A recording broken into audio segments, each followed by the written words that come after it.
Now you're at the next one. Yeah, let's go back. Okay. Okay. Are we good? Okay. Great. Our technical details have been worked out, so it is a great pleasure for me to welcome today's speaker, Ivan Semeniuk from the Globe and Mail. In addition to being a highly accomplished award-winning science journalist in print, online, and broadcast media, you may or may not know that Ivan is also a graduate of our department. In fact, we were undergraduates together a very long time ago. So I can tell you that in addition to all the other various accolades and achievements he's had in his career, he also served a year as a very successful president of the U of T Physics and Astronomy Student Union, PASU, back in the day. So good job. After graduating from U of T, Ivan obtained a master's degree in science journalism from Boston University. And then prior to joining the Globe, Ivan was the Washington-based chief of correspondence for the journal Nature, the US bureau chief for the New Scientist magazine, and a columnist and a producer with the Discovery Channel Canada. In 2007, he was named a Knight Journalism Fellow at MIT.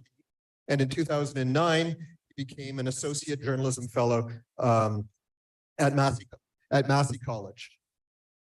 A bit further away? Oh, okay, I'm booming. As well as a journalist in residence at U of T's Dunlap Institute. He's been with the Globe and Mail since 2013, where his work has garnered several awards, including the Royal Canadian Institute's Sanford Fleming Medal for contributions to the public understanding of science. And in addition, he teaches classes on science journalism and science literacy at a variety of institutions in the GTA, including U of T, TMU, and the Royal Conservatory of Music. So please join me in welcoming Ivan back to the department.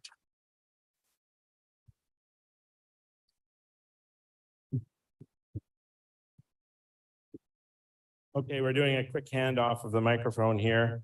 Thank you very much, and good to see you all. Really good to see you all. And thank you, Mike, for that lovely introduction. And I was once the president of PASU, to the eternal dismay of Campus Beverage Services. If they're still around.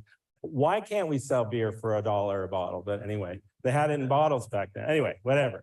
So it really has been a pleasure for me because I have to admit, I'm here in town with you. This is, I think of you as my hood, as well as a graduate who attended here many, many years ago. So I always have this feeling that, of course, I could come and speak with people here anytime I need to. And often I have done that over the years, over the course of my reporting.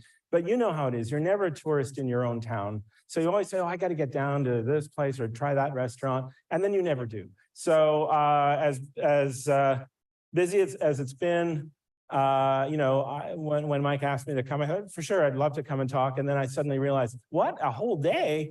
And of course, it's been a fabulous day for me because I'm doing exactly what a tourist would do. And I'm having a chance. I'm doing what I would do if I were visiting an institution in another city and grabbing as much science as I can, speaking with various faculty members and students as well, talking about what their interests are, what's exciting in their field right now. So I'm coming away brimming with ideas. So for me, it's been a win-win all the way.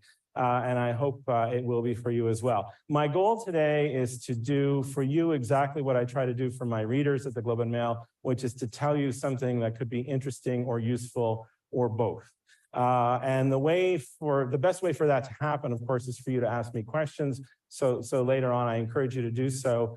As Mike said, I do also teach in town when I can sort of carve out some time around reporting, and you heard correctly. I teach, among other things, at the Royal Conservatory of Music. I don't teach music, but there are very accomplished musicians there who, as a breadth requirement, have to take some additional courses. So I teach a science literacy class there that's basically intended for people who are incredibly competent, focused, career people in the performing arts, who are never going to be in a science class for the rest of their lives, but are going to need to understand climate change, pandemics, black holes, artificial intelligence, whatever is coming at them through the media landscape, and figure out how to interpret that. And the way I approach that is to teach them not to think like scientists, because as great as that is, that doesn't usually suit people kind of trying to get through their busy lives. I try instead to teach them to think like journalists who are constantly being flung into fields where they have no expertise and extract what is relevant and organize it and figure out what it means to them. So I always tell them to ask questions. And in fact, I force them whenever I have guest experts come and speak to that class to have their questions ready in advance, and I mark them on their questions, which is what the real purpose of that is. So you should have your questions ready in advance, and then if you think of a better one along the way, please do. Ask whatever you would want to ask someone who covers science full time.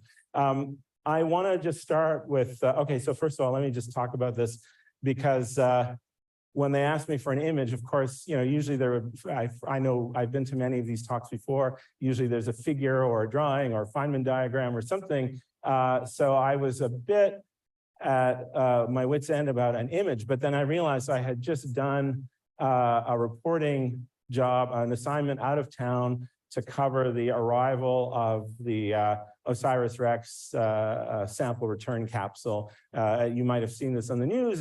Maybe you saw it in the Globe and Mail, but you know, snatching a piece of an asteroid, bringing it back to Earth. So it's one of those rare times in science reporting where things can be distilled down to a discrete event whose outcome is not known. So it's almost like a quantum event happening. And this is as much math as you're going to get out of me for this talk today. But this was in the press tent, not the press room, out on the airstrip at Dugway Airfield, Dugway Army Base, I should say, where we were watching the helicopters head out to retrieve that sample return capsule. And, you know, this is basically sort of a classic, excuse me, I picked up something along the way, by the way, not just asteroid samples. This is kind of your classic collapse of a probability wave. The thing that's being measured here is what happens to a parachute that's been flying in space for 7 years and is supposed to work, and it's only supposed to work once. And the way you make that test is you take a capsule and you fling it at the atmosphere at 12 kilometers per second and see if the parachute opens. And so, in fact, that was the experiment that was performed. And as you could see, the experiment opened to everyone's relief. So one kind of story happened instead of a different kind of story. I've also done the different kind of story, which is not as much fun. So that was about 10 days ago, and hopefully you won't have to see. Anyway, I didn't realize when I sent in that picture of myself in the press tent that I would be looking at it every time I got in the elevator today. So I'm really sorry for that. Excuse me. I want to start with a bit of an appreciation, though. It's interesting for me to be in this position because, of course, I was an undergraduate here, and I often came to this very room to see people coming from far and away, giving fascinating talks, giving colloquia. The weekly colloquium was one of my highlights as an undergraduate, and I'm not just saying that. Physics was not always fun, but I was absolutely committed to learning as best I could. And for me, it was a tremendous experience to be able to come once a week to see a guest speaker from another institution talk about the latest results from some field or another. As an undergraduate, often I would have a hard time following what was going on, but I felt like I was right at the coalface of science. I didn't realize at the time, but I was being primed right then for a career of reporting on what would be happening at the coalface. And I was just trying to remember some of the amazing, this is going back ways, but let me see, I don't know how many of these names some of you would recognize. As an undergraduate, I saw David Bohm speak here, student of Robert Oppenheimer.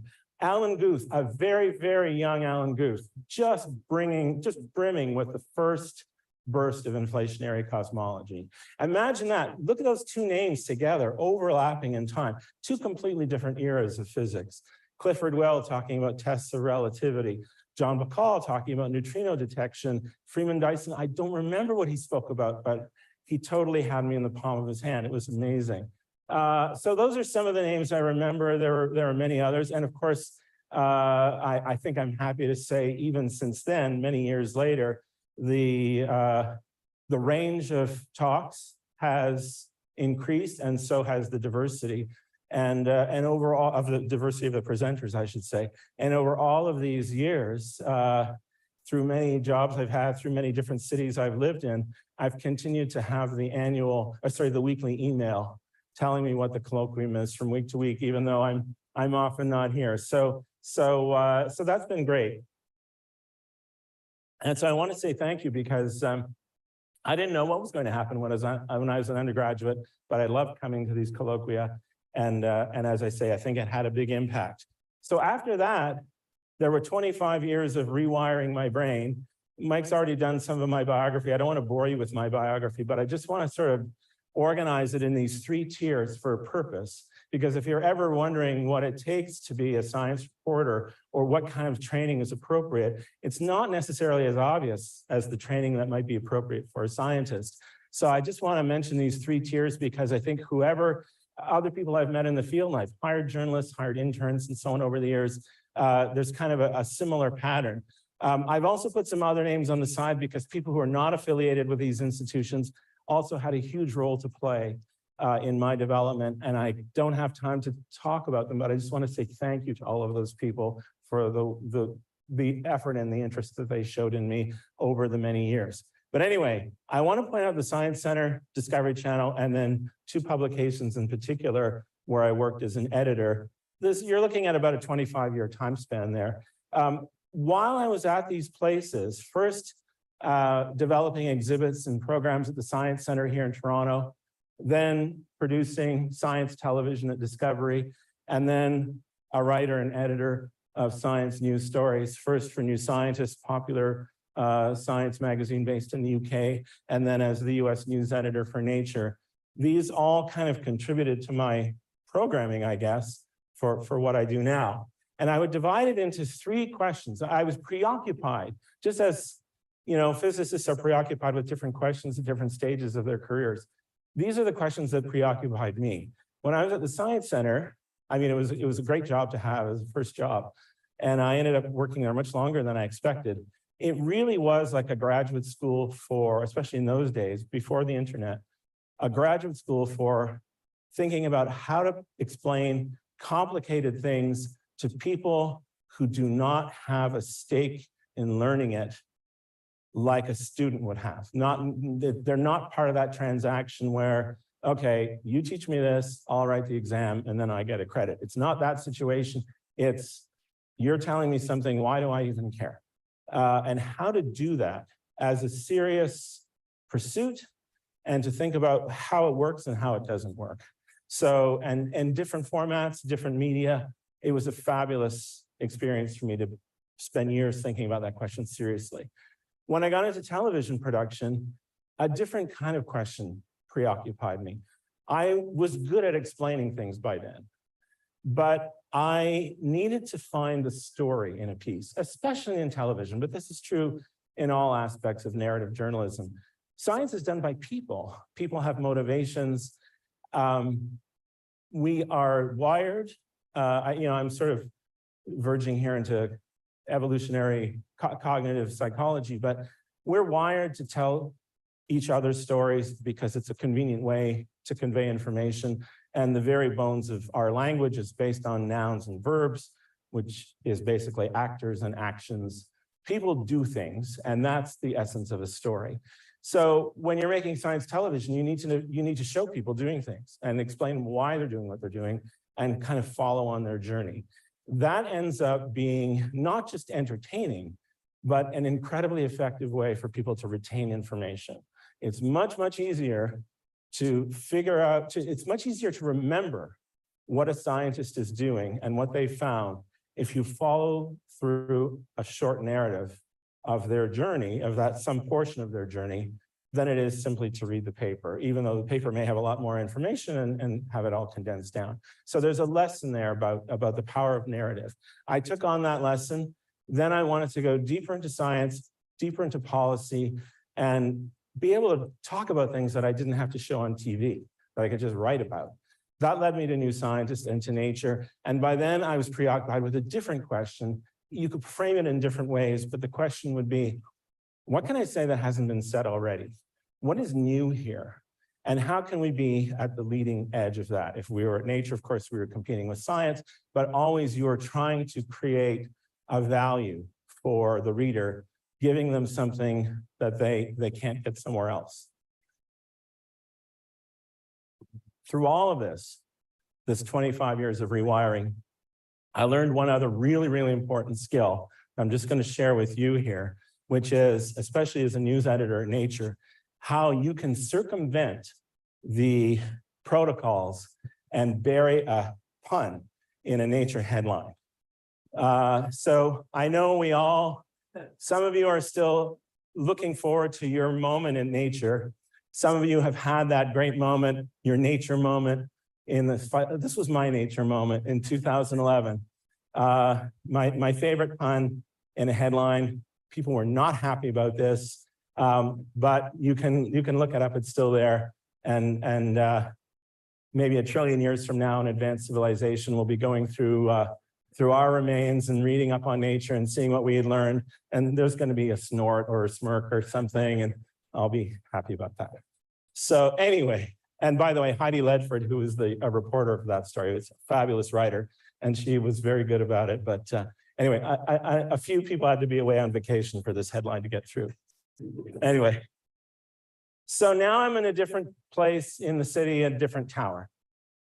And it's also out of the comfort zone. So all of those years, Science Center, Discovery Channel, Nature, and so on, very different audiences, very different places to work, but still orbiting around science. Coming to work every day, basically thinking, what science am I going to talk about today? What am I going to tell people about? Now, walking into a place like the Globe and Mail, is science even at the table? Is science part of the conversation? Science writ large, let alone physics or any other particular branch. I mean, I'm sure most of you would feel as I do that, yes, science definitely should be in the conversation, in the larger, broader conversation that takes place in Canada as depicted in the media. But it isn't necessarily obvious to people who are not in this room. And in fact, if you kind of look back over the history of Canadian media, science tends to be really underrepresented, especially if you sort of compare it head to head with US or UK equivalents. It's a cultural thing. I won't go into, we could have a whole other talk about why, but it's taken Canada a while to have as much presence in science media, and partly because it's a smaller market, and also it's served by foreign publications and so on. But that puts the onus on places like the Globe and Mail, the national newspaper, because if there isn't a journal like Science or Nature that's based in Canada, or a specialty magazine like Scientific American that's based in Canada, and there aren't many outlets for science-specific coverage, then the broader mainstream media has to pick up the slack. That was my attitude going into the Globe and Mail, and of course I had to convince my editors that it was worth it. But it was already a big step that they felt like they should invest in science coverage. So here's a way to think of it from the Globe and Mail's point of view rather than our point of view, or rather from the publisher's point of view. The publisher's challenge, and it's a bigger challenge than ever these days, is to deliver consistent value and to grow and maintain the audience. I mean, that is how the Globe and Mail will survive into the future. We need to have people reading the Globe and Mail. How do you do it? And how do you give people what they want, what they need, what is appropriate in a way that will maintain that audience? So that's the publisher's top level view. So then the point is to try to find people who can provide content that will do that. So then from the journalist's point of view, the challenge turns into something like this. You're telling stories. You want to tell the right story. You want to tell it at the right time, in the right way. And right means something that's going to grab your audience.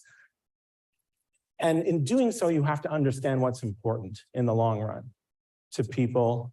And the Globe and Mail is trying to serve the Canadian public at large. What is important to the Canadian public in the domain of science, and how to make that important thing, if you feel like you know what that is, how to make that interesting. So that's the daily challenge. What does that look like is what I thought I would talk about. Oh, before I get to what it looks like, I try to say why this matters. When I'm talking to students about science reporting, especially either science students about what journalists do, or journalism students who don't have a science background and trying to explain to them why they should gain some competency in covering research, I have to kind of come up with a why. And I've had different ways over the years of explaining why this really matters. But as chance would have it, there's a local resident who I happened to hear on a podcast, Ezra Klein's podcast actually last year, and she really nailed it. Again, back to, she's not a evolutionary psychologist, but she again reached into that. And she was asked a question about language. So it wasn't really about science or journalism, but it was incredibly appropriate. She was asked about language, and she talked about the distinguishing feature of humanity, which is this elaborate form of language and communication that we use. And of course, we can imagine the evolutionary benefits that come with that because we can cooperate, we can share information. Thanks to language, we can provide lived experience to each other that we don't have to experience in person. It's incredibly efficient and powerful. It's changed the planet because of what we can do. But not only, of course, can we share information, or can we use it as a tool for collaboration, which we do all the time, we can also use it as a tool for competition and deception. That's built into the idea of language right from the get-go. So as Margaret Atwood says, we are a species that deceives. Other species deceive too, but we do it more elaborately and we do it with stories. We're constantly making up stories. Fake news goes right back to the Stone Age and beyond, sadly. It's a feature, not a bug, of how we operate with each other. But this is where both science and journalism have a role to play. Today, the way our world is set up, a culture that relies heavily on science and technology to maintain itself, and yet where false information proliferates more rapidly than ever, science is kind of often regarded as a reality check. There's something naive about that. And again, we could go off and have a whole other conversation about how science is regarded and what is true about that, and maybe what's not as correct about that. But let me just stick with the top level idea, which I think there is truth in this. I think the idea is that when a citizen is equipped with a scientific worldview, or at least has some sense of what a scientific worldview is, a citizen can ask, well, what's plausible? You know, what's realistic here? What is the evidence for that thing? And what are the limits of present knowledge? That's also very important and often overlooked. So, you know, things can be plausible. You could even be shown evidence, but then, well, wait a minute, where are the uncertainties here? What are the other possible explanations? This is the kind of thinking that a scientific training provides, and reflecting that in media discourse is very important for society in general. That's, I think, viewed as the broader idea of why this matters. The problem is obvious. Most citizens are not scientists. Most science is conducted with highly specialized language that is difficult to interpret and inaccessible to most people. So then you have to start thinking about, okay, who can talk about science in a broader public way? Scientists can, certainly. There's no reason why scientists can't talk publicly, but there is a hitch. Sometimes scientists ask me, maybe they'll ask it politely, maybe they'll ask it snarkily and say, I don't even know why you have a job, because the most obvious person to talk about my specialty is me. And listen, I'm not gonna, okay, it doesn't often happen to me, but sometimes people sort of say that. And I don't disagree with that, except for one thing. It's not an independent conversation. You can't be a journalist and write a story in which you are a subject. Journalism is about providing people with information at an arm's length so that they're equipped to operate as citizens in society. Here's this quote from Walter Lippmann: "There's no liberty for a community which lacks the information by which to detect lies." The thing is, every scientist also has an interest. The point about journalism is to provide citizens with information that they need to be free and self-governing. That's a lovely quote that comes from Elements of Journalism. Even if you never aspire to journalism or have no interest, I recommend everyone read this book, because it explains, it took about 100 years of journalism before someone sat down and said, what is this for again? And this book really grabs it. The point is that this is something that's done in the public interest, not in any particular interest of any group or discipline. And also, it's a discipline of verification. It's done independently by independent fact finders. That's where the scientist can't do all the work, because inherently the scientist is an interested party when science is part of the conversation. Journalists also are subjective and are interested parties too, but journalism is set up in a way to try to guard against that. The interesting thing is science and journalism have a lot of shared values. Independence, I've talked about now a lot. Investigators want to be independent with the work that they do. Accuracy is absolutely prized. Transparency is important. You're supposed to do experiments that are repeatable, or you show your work as a scientist. Similarly, if I report a story, in theory, another journalist should be able to call up the same sources and kind of arrive in the same place, except in rare cases where a source has to be hidden for their own protection. Originality matters. You can't commit plagiarism in journalism, and in science, you have to acknowledge and credit the prior work. And also very important, something students don't always think about at the beginning, humility. Scientists can only go so far with the data they have. Journalists can only say so much. They can only say what the facts make clear. And beyond that, they can't go further. We've all seen examples to the contrary, where pseudo-journalists extrapolate on what is known and kind of create scenarios. That's not really journalism. The problem is we're living in a time where the boundaries are blurred. Now, if these values are shared, you might wonder what could go wrong. Science and journalism, scientists and journalists clearly are on the same page on a whole bunch of things. They must love each other. And you know, they're sort of on the same team. The answer is not exactly. And there are ways that things can go wrong, because there should still be a separation in the relationship. I could ask you, as a researcher or a student in a lab, what your greatest, if you imagine an encounter with a journalist, what's your greatest fear? What do you think? I'm just curious. What would be your greatest fear? Oh my God, there's Dan Falk. Anyway, Dan's, I don't want to know your greatest fear, Dan.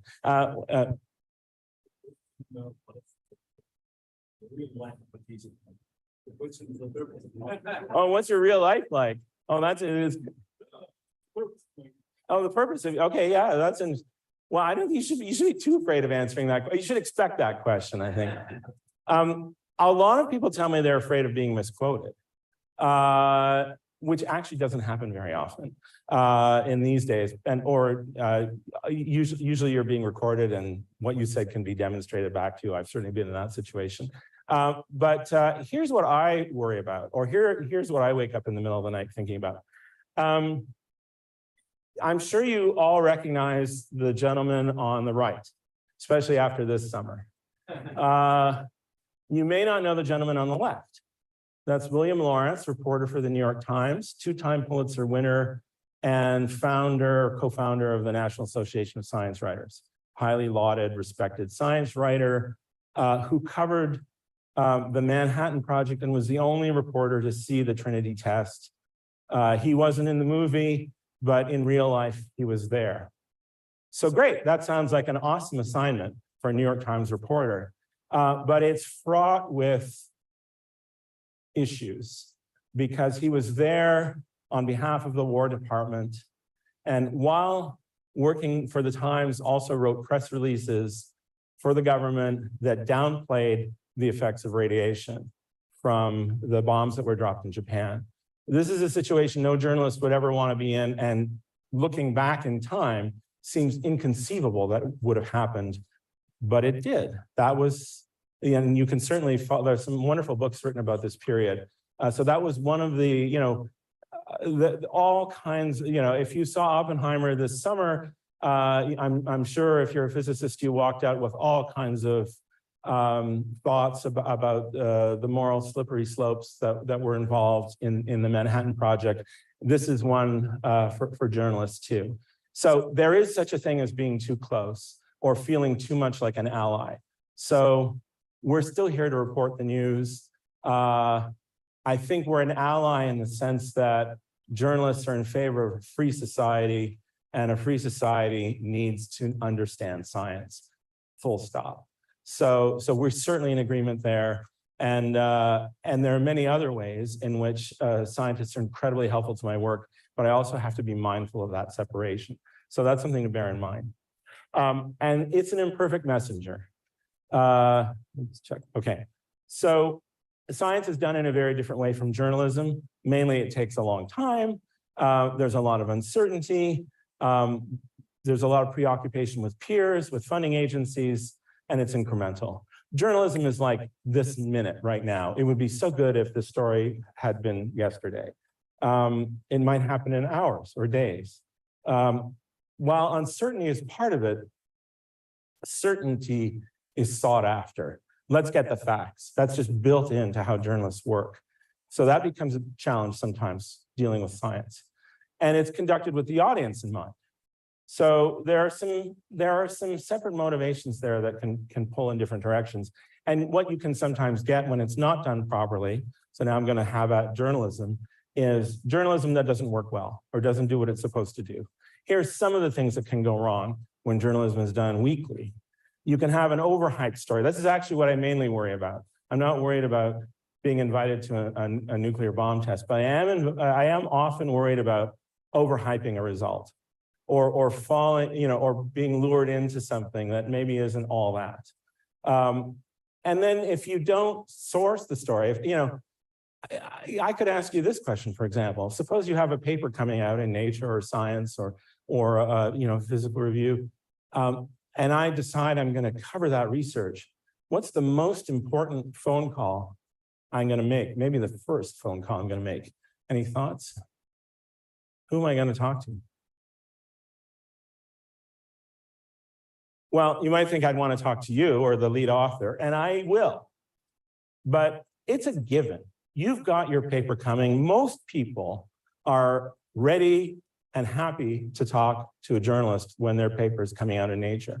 Occasionally, you find a researcher who's out sea kayaking when their Nature paper comes out. But anyway, there are moments like that. But mostly, they're ready to talk. So I'm not worried about that. What I'm trying to do right out of the gate is ask myself, who is a likely peer reviewer of this paper? Could I track that group of people down? And even if they're not peer reviewers, who would be candidates for peer review? I want to see what the field is saying. And when you talk to scientists, I don't have this written down, but 9 times out of 10, there are 2 possible answers. If you think a paper is interesting and you talk to someone else in the field, they might say, everybody knows that. Or they might say, nobody believes that. Or 1 time out of 10, actually, this is a pretty important paper. And then you sort of know you're on the right track. So the peer reviewer has no skin in the game. And even if they're just there to confirm, yep, this team did this is important work, it's an important piece of the verification. The idea is, as much as possible in the time allowed, to try to get a picture of what is really happening in the field and what's the context for this work. So it's not just a press release. So you can find science journalism that seems like a press release because all they did was talk to the lead author. Lead author said, paper's great. Newspaper story says, paper's great. And I don't think the public is well served. Lots of other problems. You could overemphasize initial findings. This happens all the time in medical reports.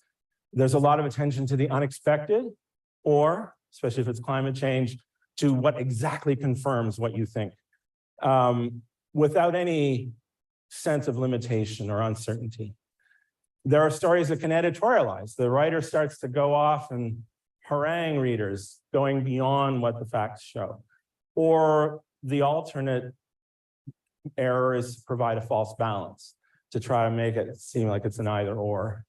And then overall, there can be a problem where if you just don't ask enough set questions, the stories lack clarity, and then it's easier to misinterpret.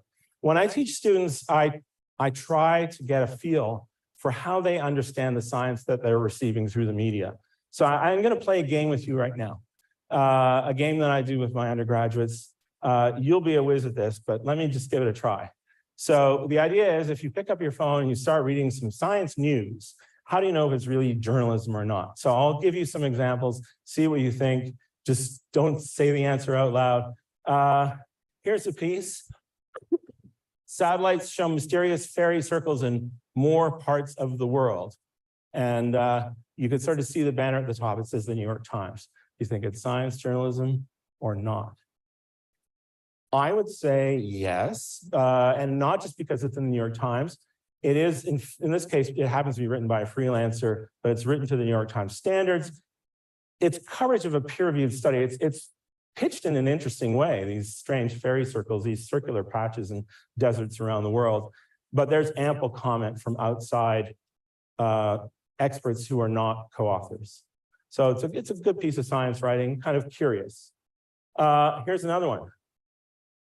Baffling mystery, I'm gonna have to, baffling mystery at the blah, blah, blah universe. This is Vice Media. Is this science journalism? This is a digital product. I'll tell you again, the answer is yes, but I will put a but in this one because Vice has a different set of standards. This is actually a Canadian who works in New York. She's a good freelancer.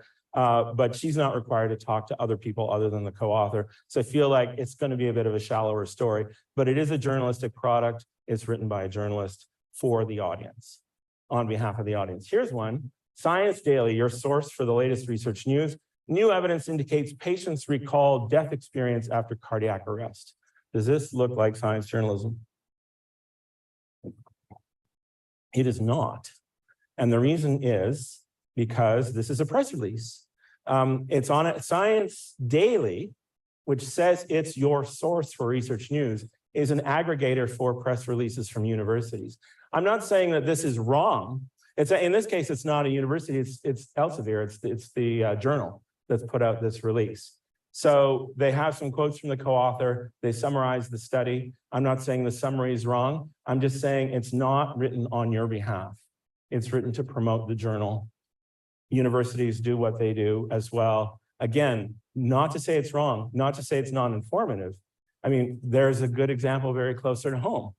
U of T News, well-written, well-researched, often full of interesting information. Is it journalism? Often written by journalists or people who have journalistic training. And I would say not really, because this is primarily about promoting work at U of T. You know, not to say it's not worth being promoted and worth people knowing about it. You're never going to find a comment from someone who's not at U of T in a U of T news story about research like this. So that's the difference. Here's the conversation. Gravitational distortion of time helps tell modified gravity apart from a dark force. Is this journalism? Science journalism. Think about this one, if you've read The Conversation much. This is a tricky one. This is a hybrid model that's very interesting. So this is written by scientists, but the conversation is edited by journalists and commissioned. It's kind of an explanatory product. It's paid for by universities, although they don't influence the content, but they want to have their professors, their faculty out in the world. And so journalists assemble faculty members from different universities to write in their own areas of expertise. So it's kind of like a permanent op-ed page for research expertise. So it's journalistically curated, but they don't have to pay reporters. So that's sort of the hybrid model. It's an interesting one. And it's often full of very good content. Groundbreaking report outlines Canada's quick path to clean power, yeah. David Suzuki Foundation, journalism or not? It is not, because this is not a journalistic platform. This is an advocacy group. I'm not besmirching the David Suzuki Foundation and their motives. This is a not-for-profit, but they will aggregate stories or broadcast news that supports their mission. And then there are other examples. You know, here's Jim Al-Khalil. So there's a kind of public physicist talking about teaching in The Guardian.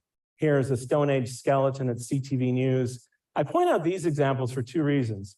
Because here's a scientist talking a lot like The Conversation. This is an op-ed. So is it journalism? Well, he's not a reporter, but again, it's being curated by The Guardian. They're putting his opinion out there in the public interest. So that is sort of part of the function of journalism. Not sort of, it is part of, the opinion is part of the function of journalism. The Stone Age skeleton at CTV, yeah, that's journalism. That's absolutely a journalism story. But the reason why I bring this to your attention is, in case you were wondering why CTV was sending a camera crew down to Indonesia to see the skeleton being unearthed, the answer is they're not.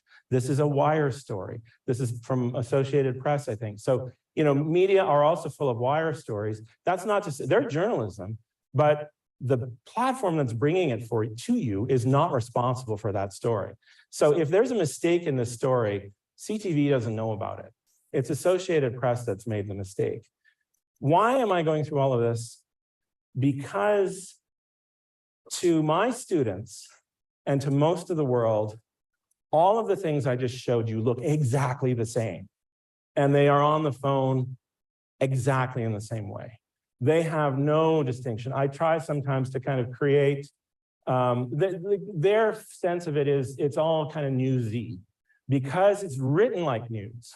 Because all of these things, whether it's a press release or a genuine news story, they have the cadence and the format of a journalistic story because it then draws the aura and the credibility of news. So I say this so that people are aware of the information they consume. I try to kind of create a taxonomy of media. So when people are reading stuff, reading information about different scientific things, whether it's climate change or anything else, they can ask questions like, wait a minute, who's writing this? And for who? And why is this platform, you know, on whose behalf is this story being presented to me? These are questions that students usually aren't thinking about. But here's the rub. I can train students to think more carefully about whether they're seeing a story from a legitimate, or legitimate strong word, whether they're seeing a story from a genuine news platform versus a press release versus an aggregator versus, you know, and whether it's a news or opinion or features or whether it's a freelancer or a Wire story, I can train them on all of that. But here's, I'm going to go past this. Here's what they're looking at. These are their news sources. When I asked undergraduates in particular, where are you getting your news from? These are the things that rise to the top. So they're not seeing any of those platforms. The press releases, the news stories, the conversation, the advocacy group. They're just seeing it all filtered through this. Whoever they're following is pushing things their way. So that's a little bit disconcerting. It's not all bad news. A lot of them are also listening to podcasts. I get that again and again. And a lot of the podcasts are put out by media platforms and they're very good. And this is not to say that these social platforms are not pushing them towards real media, genuinely reported science stories, but it's being filtered and curated for them. And they wouldn't dream of subscribing to the Globe and Mail or the New York Times. It's not even on the radar that that's something that they would look to as a service. And so this is the thing that's been interesting about the field lately, especially if you're in a place like the Globe and Mail. You know, in days gone by, for most of the 20th century, you know, the Globe and Mail was around as a fixture in Toronto, Canada through the 20th century. Most of the revenue supporting that, supporting the work of the journalists, would be advertising. Whether it's display advertising, classified advertising, job ads, all of that stuff. The little bit of money that comes from subscribers or newsstand purchases would be like the icing on the cake. Now there's only the icing. The icing is the cake. All that ad revenue, you know, it's no more. There is some ad revenue, but and there's custom content and so on. So there are some other revenue sources, but primarily now the support for journalism comes through subscriptions. So that's the part that's a little bit worrying, because I can see people who are in their 20s or 30s. It's just, again, it's not like they're actively making the decision, no, I don't want to subscribe to the New York Times. It's just not something they're thinking about. Now, at some point, if there's no New York Times or anything else, there will be nothing on Reddit, there will be nothing on social, And of course, when something is really happening in the world, like say, this is crazy to think, but imagine a global pandemic shut down the whole planet. Bam, everyone comes back to the media, to sources that they can trust. The problem is keeping that going in the in-between times. I don't want to lecture you. It's an obvious thing that I need to say. So what is that whip there? I'm not whipping you, I promise. I have that whip there to remind me of something I heard Mike Lazaridis say, which is, I'm paraphrasing him, but he would say, you don't want to be in the buggy whip business when the whole world is switching over to automobiles. So sometimes people ask me, like, how bad is it in journalism? As if I'm in the buggy whip business, as if we're all about to go out of business because no one needs news anymore. We are definitely in a situation where it's not clear who's going to pay for this stuff. But what is clear is that the need for journalism, including science journalism, has not gone away. People need news. They need to be informed. There's no doubt about this. It's not like an outmoded technology that isn't needed anymore. We need the news more than ever. So that's a bit of a message. Now I want to talk a little bit with the time that I don't have much time left. Pardon? Okay, so I'll give a few more minutes. Let me go from that high level down into reporting on physics. Lots of physics is in the news, and there's a lot of uptake. Hopefully you'll be relieved to hear from audiences about this. Here's a sampling of stories just from the past few months.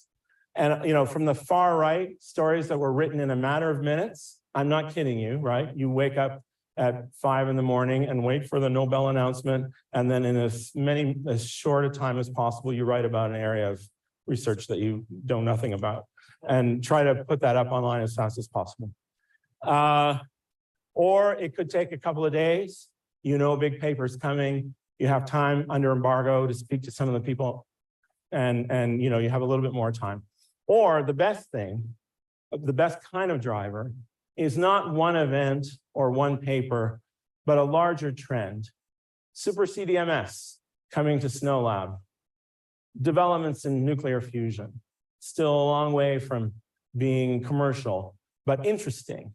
And these are stories that can take weeks to craft and give people a sense that they're getting an authoritative look from the outside of what's really going on in this business. So across that full spectrum of story types, there is interest and uptake. Here's a little bit of data. So I'm not going to bog you down with numbers, but I look back just at sort of the highest scoring stories of the year for me so far, or at least up to September. Scoring is a tricky concept here because it's not just page impressions or unique readers. The Globe has all sorts of criteria. Is it subscribers? Did it generate subscription? Is it retaining people coming from other stories? So there are many different criteria that add up to this score. But the bottom line is, here are some of the headlines of the top 10 stories if I just kind of look by score. I've color-coded them here to make it a bit easier. A story that's in the physical sciences is in blue. So you can see a lot of interest in physics. Now, 2 years ago, this would have been just a wall of red because it would have been COVID, COVID, COVID, COVID, COVID, COVID. I learned a lot of immunology and virology, as many of my counterparts have. But now we're sort of back to something that's a little bit normal in terms of variety. You see physical sciences, you see environmental and climate science, you see biomedical, you even see a little bit of policy. Actually, that story has to do with the CFRF grant that U of T got. Even some social sciences, there a linguistic story that did really well. So what you see is a mix, that's the point. And also stories that were done very quickly and stories that were done very late. The quick ones just happen to have just the right timing at the right time. And the bigger ones were really intended to attract people. The takeaways from all of this, and of course, there are some biases here because I do cover physics. I share, to some extent, environment reporting with environment reporters, biomedical reporting with health reporters, but I try to focus on the research. So my stories are going to be a little bit biased towards physics. But you also might ask, how do these stories compare to the rest of what the Globe and Mail is offering? And these were all very high. So like when I'm looking at the top 10 for the year, these are stories that also would have been among the top 10 for that day, maybe at times the highest story for the day. So science is important to the mix. Variety does very well. People are interested in lots of things, both curiosity and policy. So just sheer curiosity, like dark matter, policy like climate change, COVID rules, can drive stories. And also science coverage is becoming more competitive. In my 10 years in Canada, in my 10 years at the Globe and Mail, I've seen more science, not just in our publication, but across at the CBC and other publications as well, and more people being brought on board to tell those stories. And in addition to that, the New York Times, the Guardian, the Washington Post, they are not shy about coming into Canada and doing a story in my own backyard. And, I have to think about that too. So it's interesting. It's an interesting challenge to have. So basically, I'll end. I want to open it to questions now, because hopefully I haven't gone into process. We are facing new realities. You may wonder about the influence of AI, the ongoing influence of social media, how people react to misinformation or anti-science trends in our culture. But I think the top level takeaway message I could say to you is the profession and the business of journalism is incredibly challenged. The interest and demand from readers is greater than ever. So in that paradox is where I'm living right now. And to the extent that I'm successful, it's also because of the scientists that allow me into their world and give me the latitude and independence to talk about it as I see fit in my readers' interest. So I'll leave it at that, but then I will certainly take your questions. Thank you.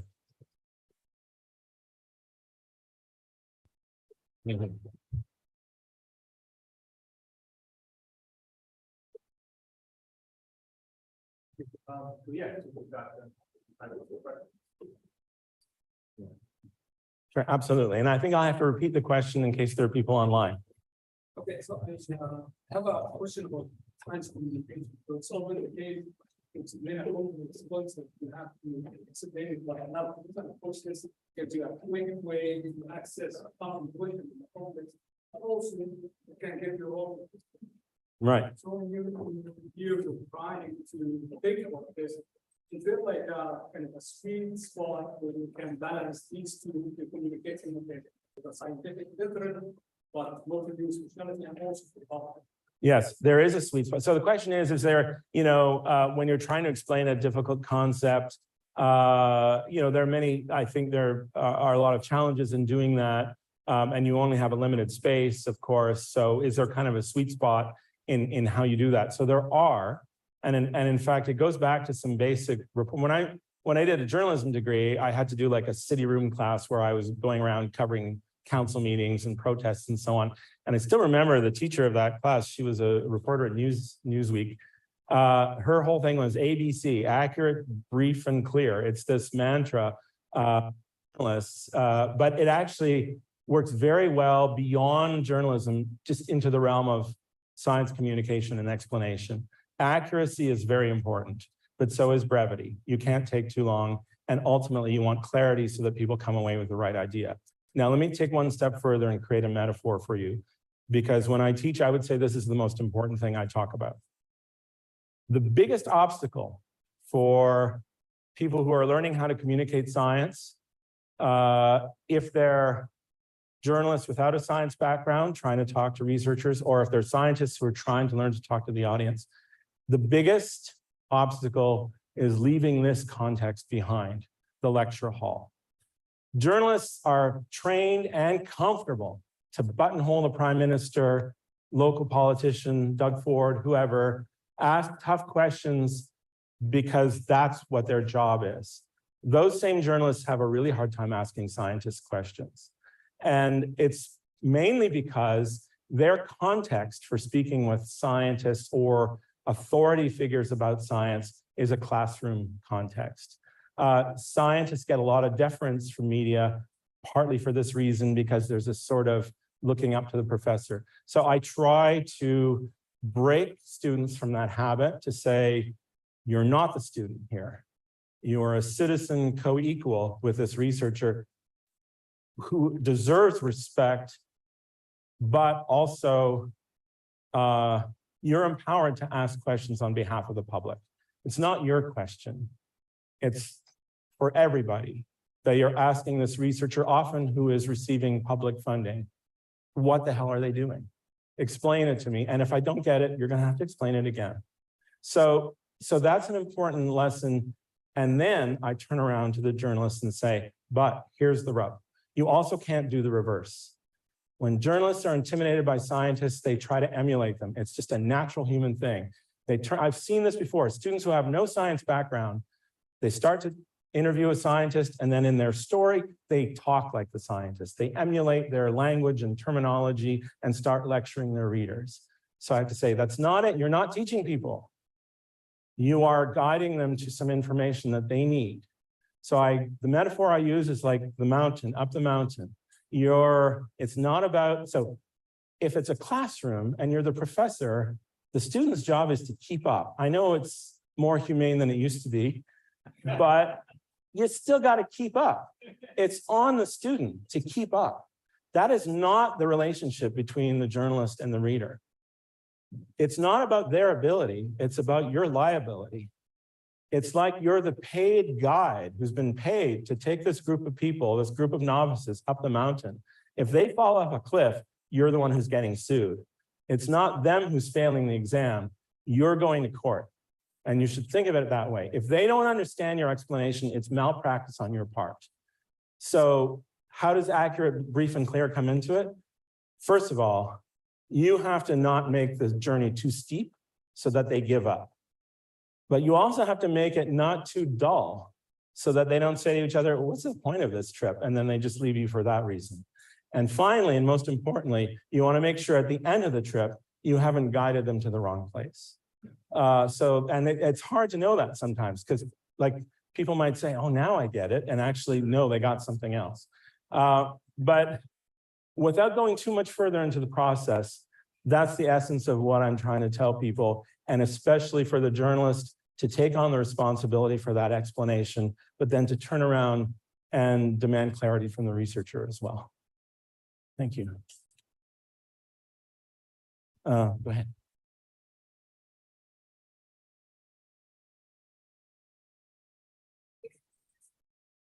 Well, so the question is, how do I navigate this proliferation of misinformation? So I have the luxury of going to sources. I can phone up a scientist and ask them the question. Most people don't have that advantage. And when it came time to talking about vaccines, and I'm sure we've all had conversations where people have a range of opinion about vaccines, it was incredibly useful for me to be able to say, well, actually, I happen to have a 1-hour interview with the person who developed the mRNA vaccine just last week. And let me tell you about what they said and what it was like for them and why they're doing what they're doing. That carried a lot of weight. I think that we have a large issue that has to do with the, social media has sort of changed, media has changed many times in human history. The switch to radio and broadcasting is one example. The switch to immediately available, rapidly distributed printing presses in the 19th century. All of those were accompanied by some social upheaval. This is not my idea. There's something called the democracy paradox, a really interesting book about that.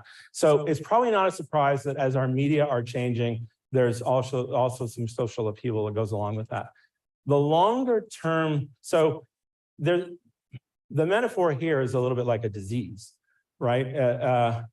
If misinformation is kind of like cancer in a way, it is a problem that's pervasive. But if you're too successful in shutting it down, then the risk on the other end is free speech. So this is the paradox. And there's no easy answer to that.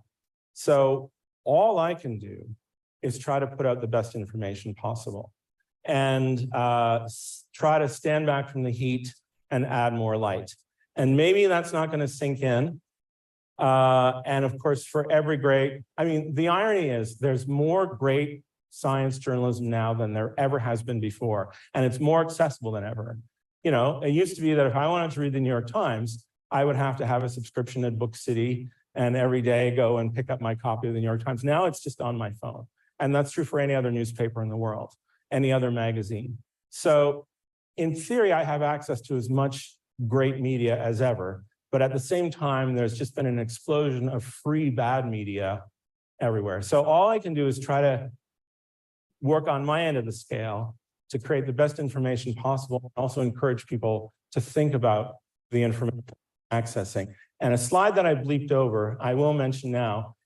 Sometimes talk to people about when I talk about subscriptions and so on. Again, this is self-serving, but I try to tell people to think about it like an endangered species. You know, people look at the panda bear and they don't want to, you know, so they give money to World Wildlife and so on.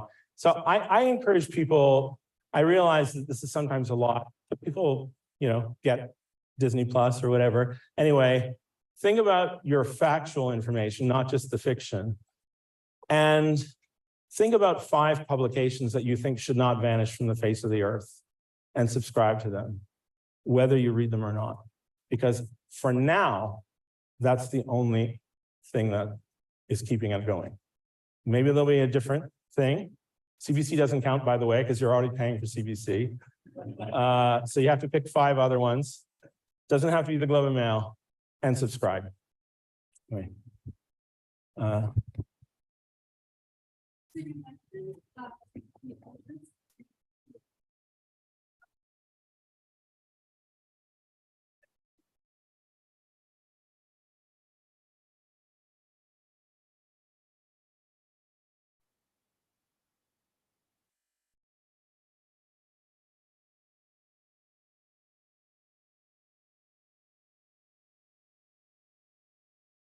Sure. So the question here is, do scientists, how do I feel about, do scientists have a responsibility to meet journalists to also be out in the public space? And absolutely the answer is yes, but I'm going to give an important footnote to that. I've always said yes, because a lot of, especially a lot of the basic research that's done in this country and a lot of other democratic societies is publicly funded. So, you know, there are scientists who feel like, why do I need to talk to this reporter? Or maybe they've had bad experiences with reporters who haven't really done a very good job, and they're concerned, they either feel like it's a waste of time or, you know, and that's fair. But I do encourage scientists to kind of think about their place in society and what the benefit is for the public to understand better what they do, or to understand, even more importantly, not what they do, but their view on other scientific topics. Now, that doesn't mean I'm asking for your opinion on everything, especially if it might be an explosive thing. I'm trying to be mindful of that. And so one caveat I have now, you know, it used to really bother me when people said they didn't want to be interviewed. It just seemed to me the height of irresponsibility for researchers. I have to modify that to some extent, because we're living in a society now where, depending on the topic, I recognize that if I quote someone in a story, they might be harassed just for saying climate change is real, or that vaccines are safe and effective. So journalists are prepared for this, or at least we try to be, and we have some, at least in theory, protection from our news organization, who are kind of mindful of threats and so on. But I'm not trying to bring that down on a researcher. So it does require some courage. The best thing you can do is, if you have some concerns about that, you should make the journalist aware. You should make sure always that you're talking about things that you feel you're well positioned to talk about. And if you see something incorrect, you know, I do sometimes hear, oh, the journalist got it wrong. And I say, well, did you call them? Because certainly, like, my interest is in the public record. Mistakes happen all the time. And when I get an email from someone, great story, but this part is not right. It's on me to make sure that correction happens as quickly as possible. I can't call back the printed page, but that's now a minority of our readership. Our readership is online. So it's of extreme importance to me to correct the public record. That is our responsibility. But if you don't call me, then it's on you, because then we don't know. So that's the one thing I would say. Maybe we should do the one online first. Oh, I'm sorry. There's a question here from David Bailey. Can you expand on how you manage your readers' desire for certainty, especially since many people take any mention of scientific uncertainty to mean that they can ignore anything that doesn't match their prior beliefs? That is such a great question. And I'll give you an example where this really came to a head. You know, all through the pandemic, through the first year of the pandemic, we reported a lot about the race to create a vaccine and the fact that vaccines were important to get through the pandemic. And of course, the message from the government, which the media dutifully reported, was take the first vaccine that's offered. And then we had an interesting situation in the spring of 2021, where one of the vaccines approved, authorized, I shouldn't say approved, authorized for emergency use in Canada, was found to have a not insignificant health risk, the blood clots with the AstraZeneca vaccine. And there were building questions about that vaccine. And then everything had to turn on a dime. And suddenly the question became, maybe don't take that vaccine, wait for Pfizer. And it actually got down to people having to individually assess their risk and say, if you think you're in a high-risk environment, well, the chance of the blood clot situation is very small, but it's not zero. So it kind of came down to where where there really is true uncertainty and where there's actually a human health outcome, because some people did die. But on the other hand, many, many, many more people died of COVID. So for the media, this was an interesting dilemma, and it would have been easy to turn on the scientists or on the officials who were trying to bring that. And of course, there was debate within the research community, and different countries were in different places on that. I was surprised at how well it went. And I think it was an opportunity to show the public that the bottom line with science, there's always uncertainty. And science is an incredibly powerful tool that runs on data. And when there's no data, or there's a minimal amount of data, it's a hot rod on the curb. You can't take it anywhere. So, and then there are going to be questions we can't answer. And we have to be transparent about that. There were a lot of things early on in the pandemic where there wasn't enough data about what happened on surfaces. There's still debate about masks and so on, and when you get right into the nitty-gritty of it. And I think the best thing you can do is be as transparent as possible. It gets complicated, but try to present those details in as clear a way as possible, so that people understand the range. And I think people do have a sense of risk in day-to-day life. Maybe it's unrealistic, maybe it's biased in ways that they don't know, but it's much better, I think, for people to try to understand what's real. And yes, there will be people, as David says, there will be people who will seize that and say, see, the scientists don't know what they're talking about. They're going to say that anyway. I think there are a lot more people who just want to, like, tell me what you know.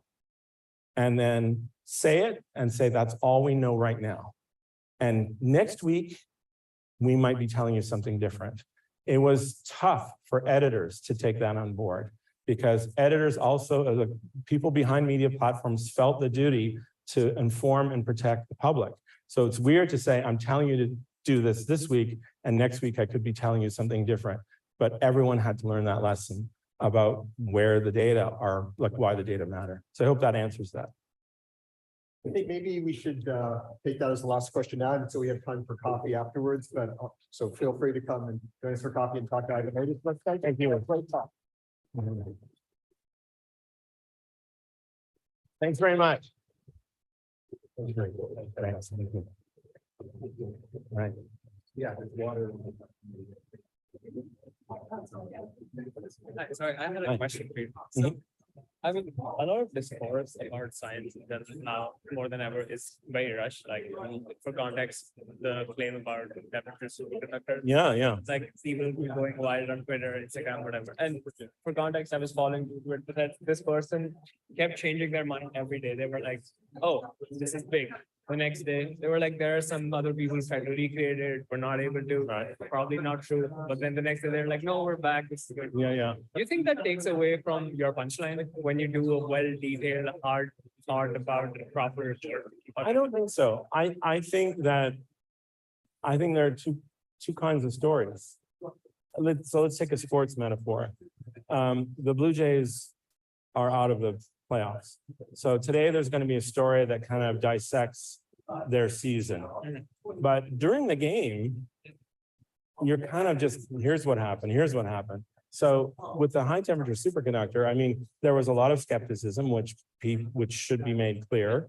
And the best that journalists could do is kind of do it almost play by play and say, this is where it's at. People believe this, some people think this. We're getting a range of opinions. This is going to resolve itself at some point, but it's not quite clear where that's going. That may not be very satisfactory, but that's kind of all you can do. I think the main thing is, though, these things rapidly take off on social media.